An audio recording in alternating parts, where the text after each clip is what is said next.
Recently, new intelligence confirmed that Russia has been planning covert mobilization with the deployment of newly mobilized personnel. Meanwhile, President Zelensky warns that Moscow is now tapping its strategic reserve to grow troop numbers on Ukrainian soil despite staggering losses. And as Russian strikes hit airfields, drone facilities, and fuel depots across Ukraine, the war shows no sign of cooling down. Things are getting more and more intense by the minute. These are the headlines the world is seeing right now. More mobilization, more destruction, more displacement. But here's something that often gets overlooked. While we track the movement of soldiers and the fall of cities, millions of ordinary people are also on the move, not as combatants, but as refugees, economic migrants, and families torn from their homes. Ukraine itself has already seen a massive exodus, first in the 1990s, then in 2014, and again in 2022, when the full-scale invasion triggered a wave that's been reshaping economies all across Europe. Ukraine is one of the countries losing people due to mass migration,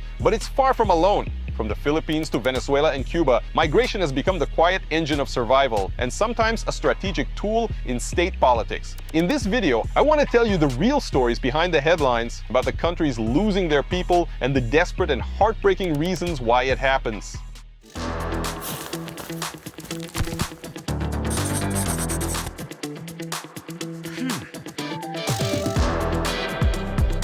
How do you figure out where people are fleeing from? At first glance, it seems simple. International organizations publish data on refugees and migrants. First of all, the UN, in their reports, there's a metric called net migration.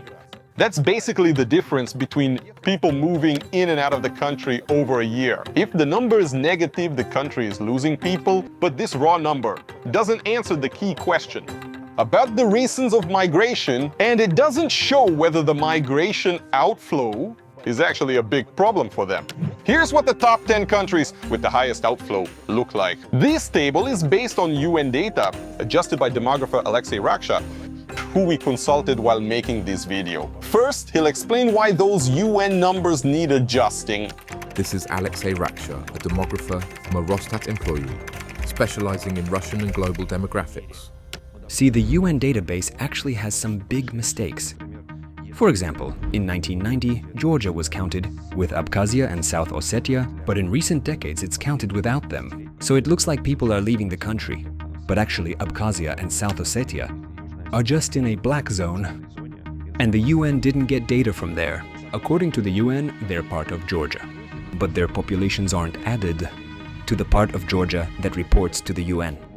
According to the table of total migration outflow, the leaders are Bangladesh, India, and Pakistan, countries with huge populations where many people live in extreme poverty.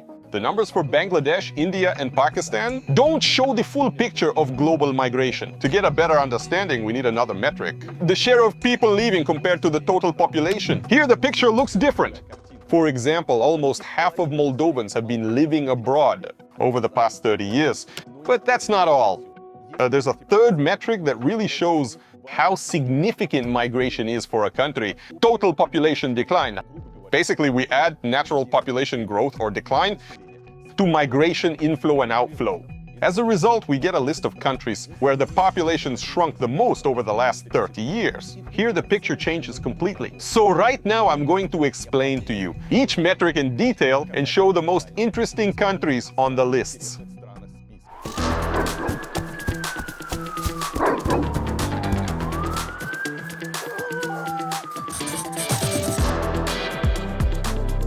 Let's start with total migration outflow. Bangladesh and Pakistan are obvious leaders. These are some of the world's most populous countries where labor migration has been established over decades. People leave for work, often return, and send money home to support their families. But in this table, there are countries that deserve a closer look.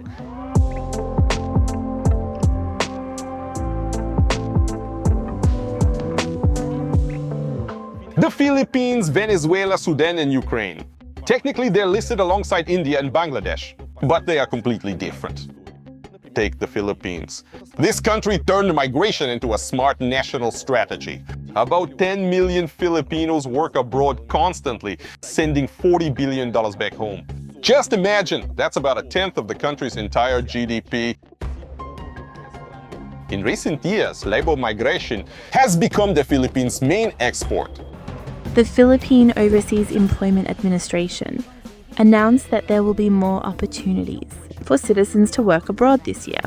The most in-demand jobs in the Middle East are welders, pipe fitters, and electricians.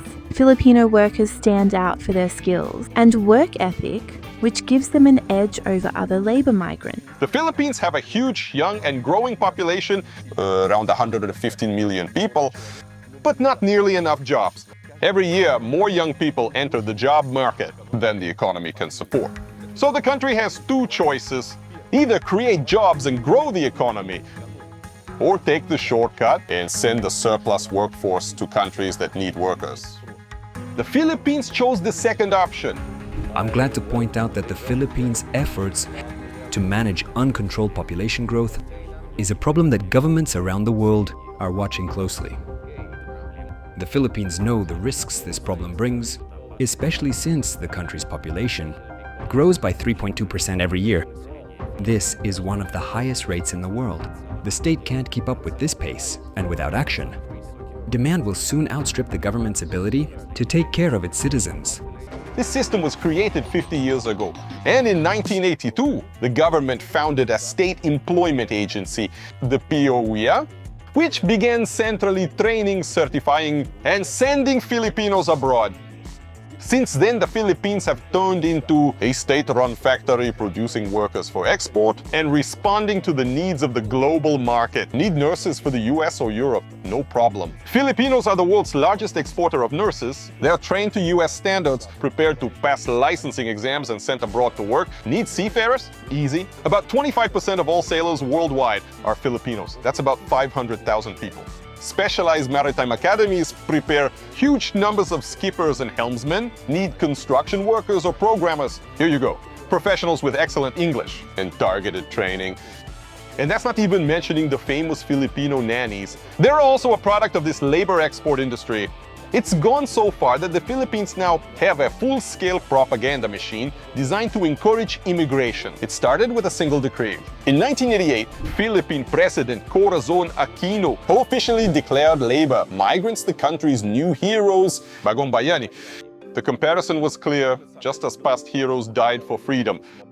People today give their lives for the country's economic survival. And it's not just talk. It's a state ideology with its own rituals. Every year, the best-performing migrants are honored at the presidential palace and congratulated by the head of government. There are even parades held in their honor.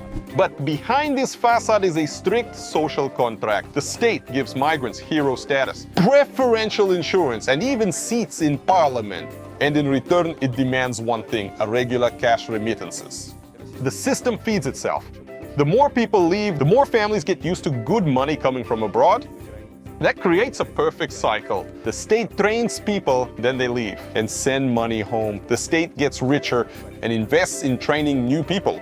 So the Philippines function like a corporation. Unemployment in October reached nearly 12%. That means 5.81 million underemployed Filipinos were actively looking for side jobs to earn extra money. Another major country with high migration outflow is Venezuela. Over the past 30 years, about 5.1 million people have left the country. But if we look only at the last 10 years and only count those who left without including newcomers, the number jumps to 7 million people. That's 1 out of every 4 Venezuelans. And many of them left on foot. In Venezuela's case, this is literally a kind of exodus, thousands of kilometers with children and bags. The main reason is the political regime of Nicolas Maduro and his predecessor Hugo Chavez. Under their rule, the country is stuck in a permanent economic crisis. That's hard to survive. Colombia has taken around 3 million migrants. Peru, about 1.5 million. Ecuador and Chile, another 500,000 over the past decade. Many of those leaving were doctors, engineers, programmers, teachers. But not only them. Poor people are fleeing too. And that often becomes a problem for the host countries. Venezuela is probably a unique case.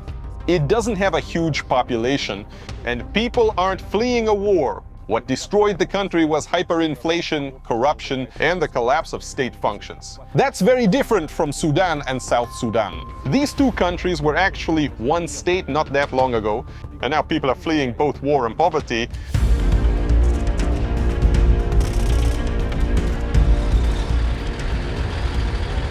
Over the past 30 years, has totaled about 4,560,000 people. In 2011, South Sudan split off from Sudan. Both countries remained extremely poor. Then in April 2023, war broke out in Sudan itself, pitting the National Army against the Rapid Support Forces, a massive, heavily armed group. Despite the name, it's not an army or police unit. It's a private military force that controlled key industries for years. For example, gold mining. And now it's fighting for full control of the country. The war triggered massive migration. More than 3 million people fled Sudan in just over 2 years after April 2023. Because most people are poor and can't easily escape far away, they mostly flee to neighboring countries, such as Chad, Egypt, and Ethiopia. But around 9 million people couldn't leave the country at all. They abandoned their homes and became refugees in their own country. They live in camps or stay with relatives, trying to survive the war and total collapse. The same is happening in South Sudan. It's the youngest country in the world. It appeared on the map in 2011, and just 2 years later, in 2013, this newborn state was already plunged into a civil war. The president and vice president, who were allies, ended up fighting for power and control over the country's oil. The conflict was also fueled by ethnic tensions in South Sudan. The Dinka and Nuer peoples started fighting each other. Mass killings and famine forced people to leave their homes. Formally, a peace agreement was signed in 2018, but nothing got better. The country is still in ruins. There are 2.5 million internally displaced people who are still unable to go home after 10 years. Africa is the fastest growing region in the world. There are a lot of young people, and more countries are coming out of extreme poverty. Based on indirect data and other countries' comparisons, mobility tends to increase as economic development rises. Africa is growing faster than the global average. Of course, starting from a very low base, which makes rapid growth easier. Mobility is rising, meaning more people are moving not just to neighboring countries, but also across continents. The number of refugees and economic migrants is increasing. The only thing slowing them down are the barriers in destination countries. I think this trend is only going to keep accelerating exponentially. The third largest population outflow over the past 30 years is from Ukraine. The war, lasting almost 4 years, isn't the only reason. Russia hit Ukraine's critical infrastructure and border areas. Ukrainians started leaving en masse for work back in the early 90s. It was rather a slow process than a sudden rush. People left gradually, year by year, because wages at home were low and higher abroad. After 2014, labor migration increased sharply. The Ukrainians went to Poland to work on farms and in factories. In fact, Ukrainian migrants played a big part in Poland's economic boom in the 2010s. Today, Poland is Europe's fastest growing economy. On the flip side, during this period, Ukrainian labor migrants sent about $15 billion home each year. The economic situation in Ukraine wasn't improving, so labor migration to Poland continued. Then in 2022, the war started.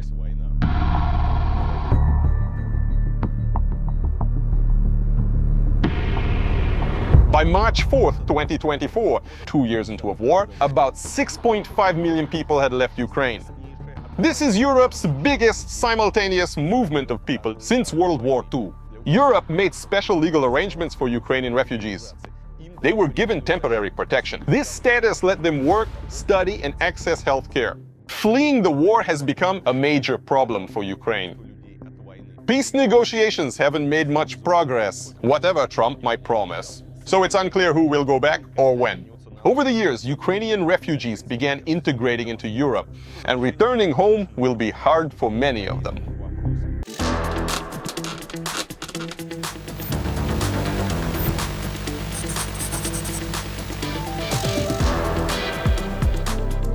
All right, now let's look at a metric, but that shows a very different picture. It answers the question of how damaging migration is for a particular country. Bangladesh and India aren't in the top, but there are many small island nations. We'll skip those two because sometimes people move there just to get a passport and then leave. Plus, some of these countries are so tiny that if a dozen people leave, it looks like a disaster in the UN data. But among all these microstates, there's one case that's completely different: Moldova. And here, one detail is important. In the data we're looking at, there's a line labeled Moldova and Transnistria. Why is that? Because the UN relies on official statistics, and Moldova's official stats don't include Transnistria, which Chisinau doesn't control today. To get the full picture, demographers, including Alexei Raksha, combine the numbers and get about 22.8 million people, and that's minus 49% over 30 years. You heard me right.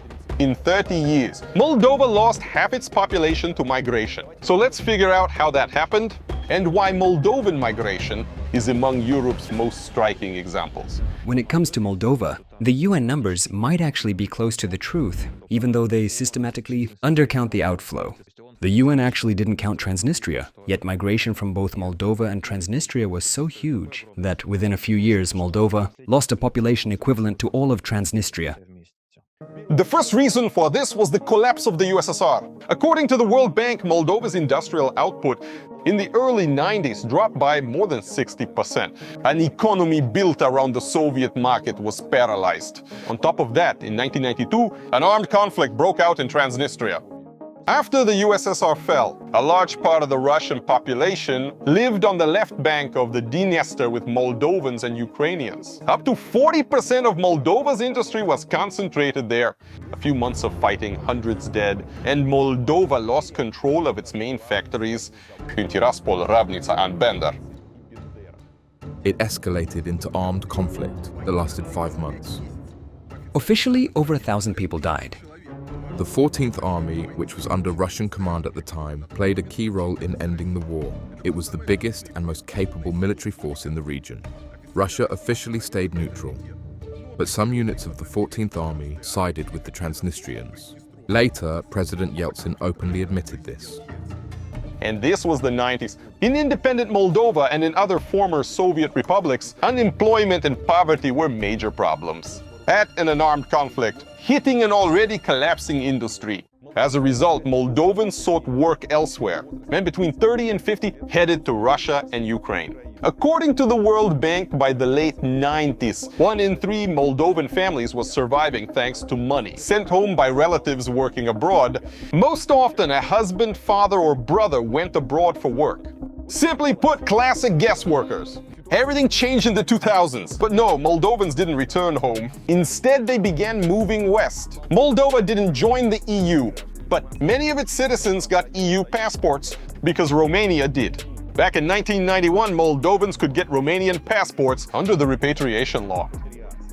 According to Romania's Ministry of Justice, around 900,000 Moldovan citizens have received Romanian passports thanks to this program. That's roughly 1 in 4 Moldovans over 30 years. Then in 2007, Romania joined the EU. So Moldovans with Romanian passports got the right to work anywhere in the EU. Migration routes shifted west. People started going to Italy, Portugal, Spain, and later the UK. They began with seasonal work and later took steady jobs. They got residence permits and brought their families there. According to Italian authorities, as of January 1st, 2023, nearly 110,000 Moldovan citizens were living in Italy. But the money kept flowing back home, just like from Russia and Ukraine. According to the World Bank, from 2006 to 2008, remittances made up 30-35% of Moldova's GDP, ranking among the highest in the world. Just think about it for a second. It's interesting why Italy attracted so many Moldovan migrants. There are 2 factors that turned it into a magnet for Moldovans. This is Alexander Makuhin, A political scientist, sociologist, and expert in migration and demographics from Moldova. Italy is Europe's oldest country in terms of population age. They realized long ago that attracting migrants is critical.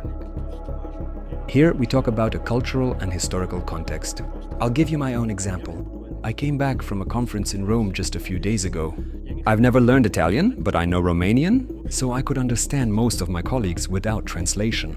And this linguistic closeness still works in Italy. Today, Moldova is a candidate to join the EU. Chisinau's most optimistic forecasts suggest full EU integration by 2030. But in a way, Moldova is already part of it, since so many people already have Romanian passports. The question is whether joining the EU will make migration rise, or if the economic benefits will actually bring people back home. we can actually say that a lot of Moldovans are fully integrated into the EU. In fact, they are integrated even more than, for example, Latvians or Lithuanians before their countries joined the EU. So, Moldovan citizens can work in the European Union, and they're doing it already. They can also move freely across the EU and take advantage of all the opportunities it offers. Overall, when we talk about how EU membership might affect migration, in this case, I guess it won't make much of a difference. Migration from Moldova has changed over time. Sociologists say that almost half of those leaving now have a university degree. This is intentional career migration. Doctors, IT specialists, and engineers are going to Germany, Ireland, or Poland. Most have no plans to come back. And here's an interesting paradox. According to Moldova's National Bank, remittances as a share of GDP have dropped to about 10%. Not because people send less money, but because they're moving permanently with their families. Remittances stop once you brought your kids and parents over. I would actually say it's time to reconsider the old approach that says that we have a big diaspora, but one day they'll come back. Instead, the focus should be on investing in two things: education and support for young families and mothers. We need to concentrate on these three aspects. It will have a much bigger impact. I mean, it will have a bigger economic, social, and demographic impact than trying to influence people who have already left. When the standard of living in your country improves, people start thinking about returning. European countries are leading in population decline. Over the past 35 years, the population in this region has been decreasing. It is happening mostly due to natural population decline. But many of them are also experiencing migration outflows. So it's really a double hit. Put differently, people are leaving while the birth rate remains low. I'll talk more about this double hit in the final part. These countries face the greatest challenges.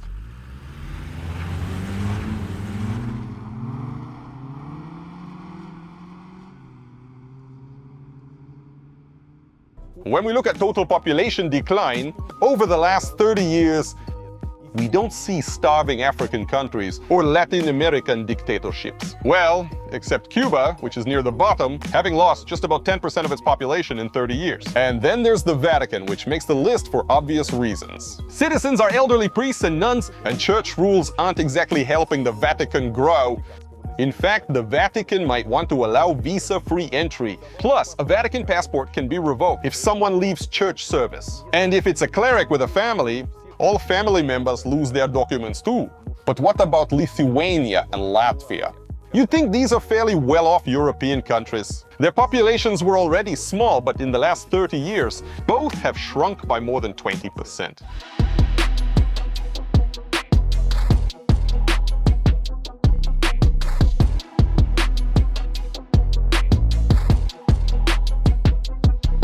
Together, they've lost about 1.4 million people. That's roughly the whole population of Estonia. If you look at when and how the population fell, the sharpest drop happened right after 1991. Lithuania and Latvia sought independence from the USSR and saw the Soviet era as a period of occupation. But demographically, they were hit hardest right after it ended. Their economies were closely tied to Moscow, and once those ties were broken, problems like those in other former Soviet republics arose immediately. For example, the Riga FEV factory was left with no orders. It used to be one of the largest industrial enterprises, supplying phones and electronics to the entire USSR. Every product from the Transnistria plant has the official quality seal. But could they work so effectively without the plant number one, the company cafeteria? Watch and judge for yourself. Sociologists have already figured out that thanks to high-quality catering, labor productivity increased by 7 to 8%. The shutdown of similar enterprises led to labor migration, primarily to Russia. Ethnic Russians, scientists, military engineers, and people assigned to Latvia through the Soviet job placement system went to Russia. Ethnic Germans and Jews moved to Western countries or to Israel, taking advantage of repatriation programs. Moreover, in Latvia, an entirely new category of people known as non-citizens appeared. These were mostly Russians, Belarusians, and Ukrainians, who didn't automatically get citizenship, unlike in Lithuania. They had to go through naturalization procedures, including language and history exams. At its peak in the mid-1990s, there were about 730,000 non-citizens, almost a third of Latvia's population. They received non-citizen passports, couldn't vote or take certain government jobs. Many of them still refuse to become Latvian citizens. As a matter of principle, labor migration from Latvia and Lithuania to the west began in the 2000s. On May 1st, 2004, all the Baltic states officially joined the European Union, but under special conditions. Latvians, Lithuanians, and Estonians faced up to 7 years of work restrictions in the EU under a transitional period. There were only 3 exceptions, which allowed them access to the labor markets, the UK, Ireland, and Sweden. And that was enough. A handyman in London or Dublin could make 5 to 10 times more than in Riga or Vilnius.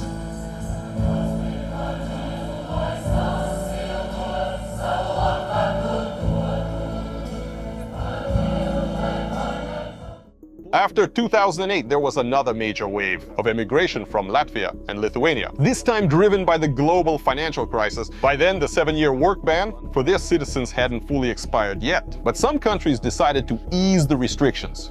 Germany, for example, began simplifying relocation rules for highly skilled professionals, and a new wave of emigration followed.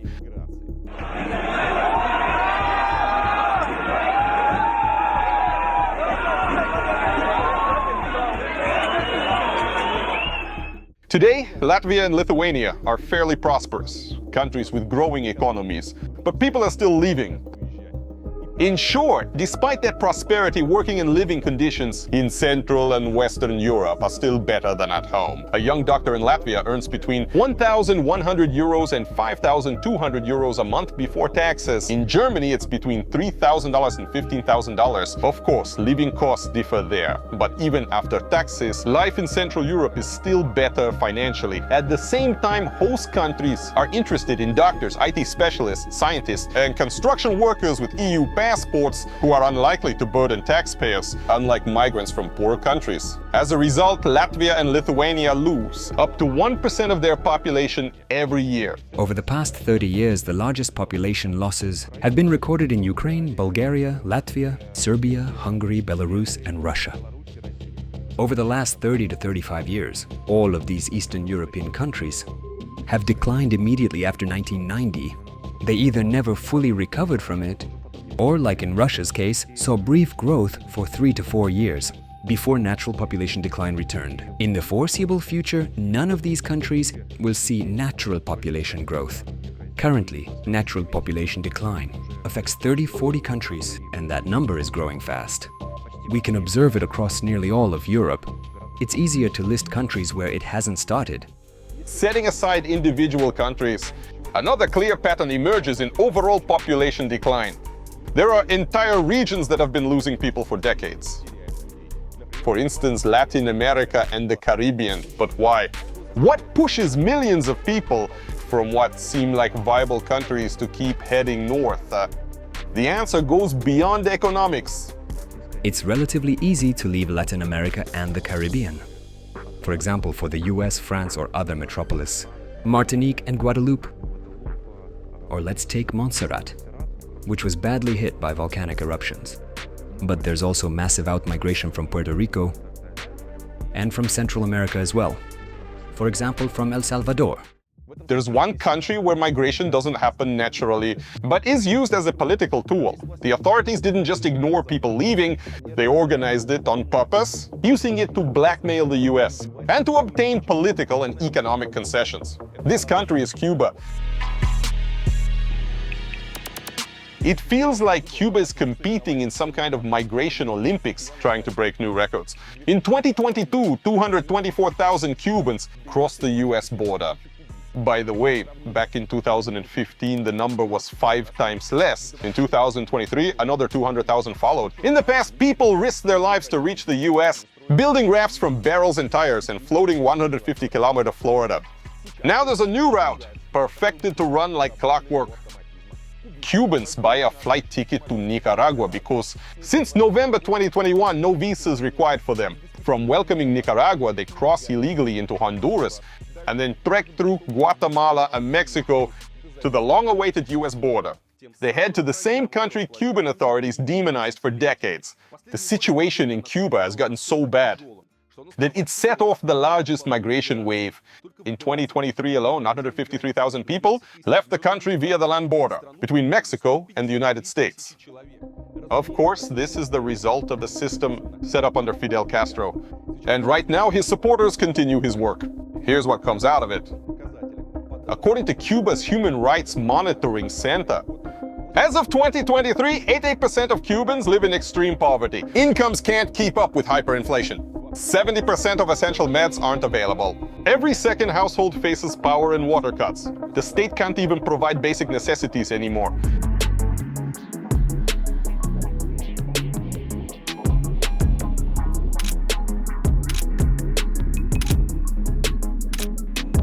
After Castro came to power, attitudes toward emigration in Cuba changed.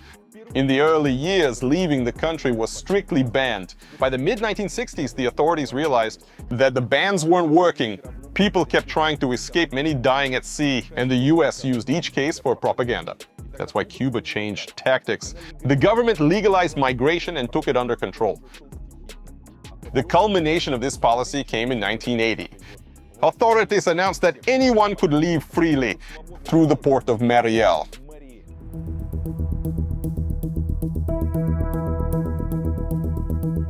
In just a few months, about 125,000 Cubans sailed to Florida.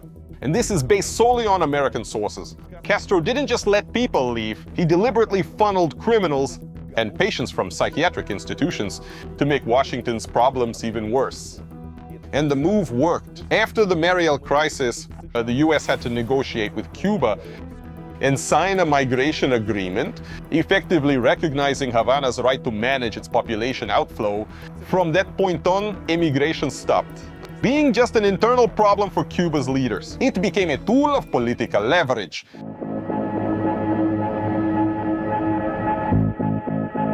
In 1980, Local 10 documented the migrant crisis.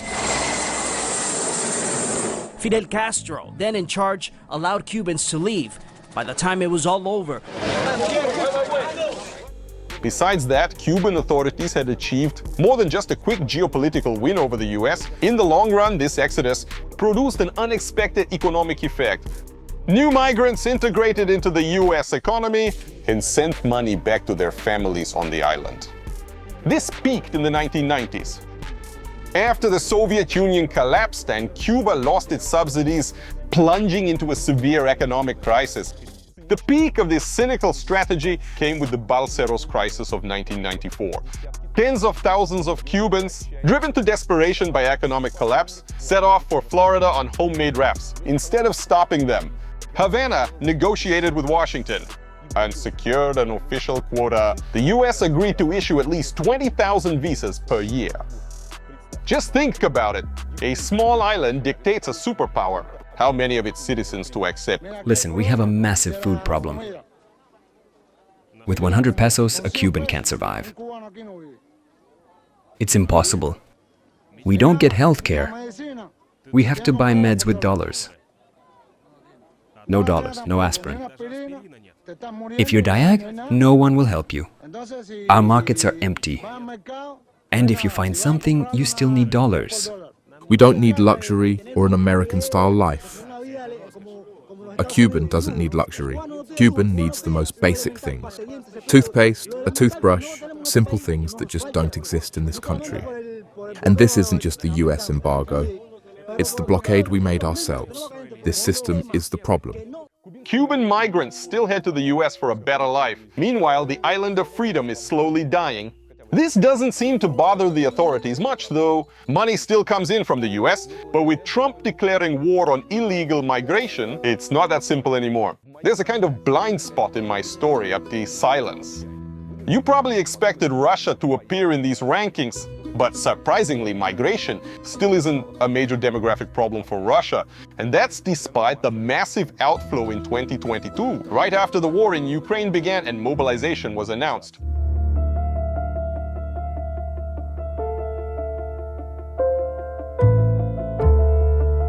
According to the Russia Project's research for 2022-2023, Russia's total net migration loss was around 1 million people.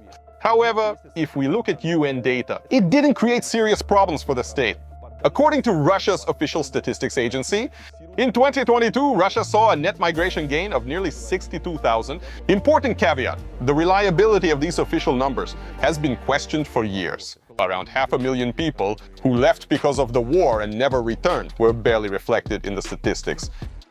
But even if they were included, Russia's net migration loss over the past 3 years would still be relatively small, especially when you take into account migrants arriving from poorer countries, mainly Central Asia, and not only from there. Most of Russia's population decline comes from natural causes. And here's what the situation looks like. We should consider both births and deaths. Both high mortality and low birth rates contribute more or less equally to the population decline. Russia's birth rate is similar to Europe's, but mortality is much higher, especially among young and middle-aged men. And it's not just because of the war. Well, serious problems likely lie ahead for Russia. For now, migration is hitting other countries harder, though. Whether people are fleeing dangerous places like Sudan or leaving relatively stable regions, the reason is the same. They're looking for a better future. Some countries lose people slowly over decades. Others lose them fast. Sometimes it's all about economics, as in the Philippines. And sometimes it's a national disaster. At the same time, host countries confront serious issues. How should they integrate newcomers? How could they avoid conflicts caused by mass migration? And what about cultural differences? In short, migration is one of the key global challenges today. Friends, write in the comments what you think. Maybe you're a migrant yourself. Share your story. Tell me what you think about migrants if you live in a hotspot. And don't forget to subscribe to Ilya Varlamov. That's where I post my most interesting videos. Sending hugs to everyone. Bye-bye. See you soon.